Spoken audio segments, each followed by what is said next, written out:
KTM i la Federació Catalana de Motociclisme us ofereixen el Campionat d'Espanya d'Enduro.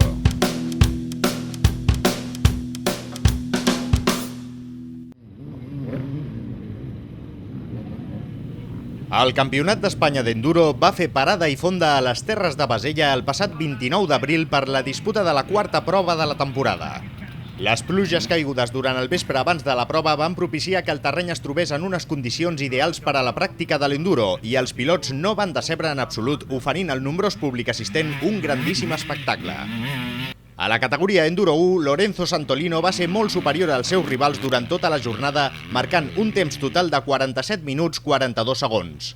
L'emoció en aquesta categoria la van posar el trio de pilots composat pel portuguès Gonçalo Cardoso, Mario Román i Arnau Solà, que van finalitzar la prova amb una diferència entre els tres inferior a un segon.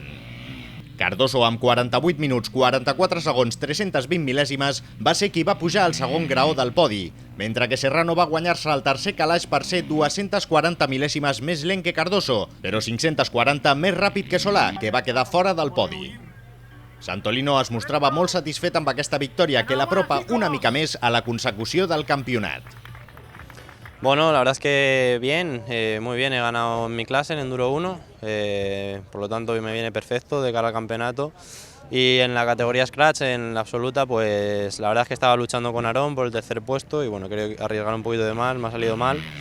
He caído y he perdido, al final he caído hasta el sexto puesto, pero bueno, igualmente contento, pues lo importante es el campeonato y ir sumando carrera a carrera. La campiona del món de trial i pilot del Dakar, Laia Sanz, també va participar en aquesta prova per entrenar amb un fort nivell d'exigència. El resultat no va estar gens malament, ja que va finalitzar en 8a posició. Doncs molt bé, la veritat és que vam tenir molta sort de que plogués ahir perquè no hi ha hagut pols i el terreny estava perfecte. Una mica moll de primera volta, el ral algun tros, però ha sigut un recorregut molt maco, dur.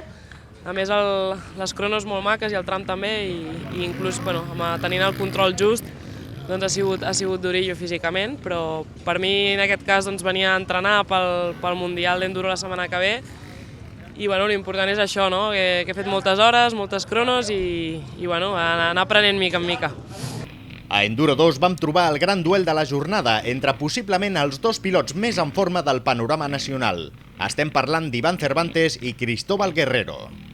L'emoció es va mantenir durant tota la jornada, ja que la distància entre els dos pilots es mesurava en segons, però Cervantes va realitzar una cursa molt seriosa que li va permetre ser 28 segons més ràpid que Guerrero, guanyant-se així el dret a pujar al més alt del podi. Però la cosa no acaba aquí, ja que el nivell d'exigència d'aquest duel va fer que s'endugués també l'escratx de la cursa. Sí, la veritat que m'he trobat molt còmode des del matí, sobretot a l'especial d'aquesta de paddock, del cross test, que podia fer uns temps molt bons respecte als meus rivals. El tram cronometrat potser no anava tot el ràpid que podria, i aquí igual, no sé per què, no se m'acabava de donar bé del tot, però ha sigut una jornada molt intensa i una lluita de nou amb el Cristóbal Guerrero, com està sent habitual. I no res, avui s'ha decantat per mi, contentíssim per mi, per l'equip i el treball que hem fet. El segon més ràpid, com hem dit, va ser el pilot de KTM, Cristóbal Guerrero, i en tercera posició, Joan Barreda, que va realitzar una extraordinària jornada d'enduro, finalitzant a 1 minut i 40 segons del vencedor. La d'Enduro 3 va ser la categoria més disputada. Aarón Bernardez, Joaquim Ljungberg i Oriol Mena van protagonitzar un ball de posicions a la classificació provisional de la prova durant tota la jornada, fins que Bernardez va donar-ho tot al tram final de la prova, esgarrapant uns segons que li van valer la victòria. Ljunggren va finalitzar segon a tan sols 5 segons del gallec, mentre que Mena va despenjar-se una mica més a les 3 últimes cronos, quedant-se a 18 segons de la victòria, però pujant al tercer graó del podi. Es va donar la circumstància que durant el transcurs de la prova la dona de Bernardez va donar a llum a la seva primogènita. Sembla que això de ser pare dona sort a les curses. Sí, la verdad es que sí. Este mediodía nació mi hija y bueno, quiero dedicarle la victoria y a mi mujer y bueno, y a todo el equipo, a Ramón, a TM, al mecánico. La verdad es que hicieron todos un trabajo estupendo y bueno, ya me tocaba, la verdad es que empecé mal, pero bueno, fui tirando, siempre se me da mejor las últimas pasadas siempre de las cronos y la verdad es que bueno, es la primera victoria que consigo en el Campeonato de España de Enduro y la verdad es que estoy muy contento y bueno, y más aquí en casa, que es en casa de aquí del concesionario de TM y de Pau, que es el que organiza la carrera, y de Ramón, pues la verdad es que le dedico la victoria a ellos y muy contento. Y bueno, a ver la próxima carrera en la LIN y espero que bueno, todo siga así. Y en Guernica el fin de semana que viene, a ver qué tal en el Mundial y bueno, a ver si podemos aspirar al podium. A la categoria Junior Open, victòria rotunda d'Alfredo Gómez, que va ser 44 segons més ràpid que Ramon Kerr, que va finalitzar en segona posició.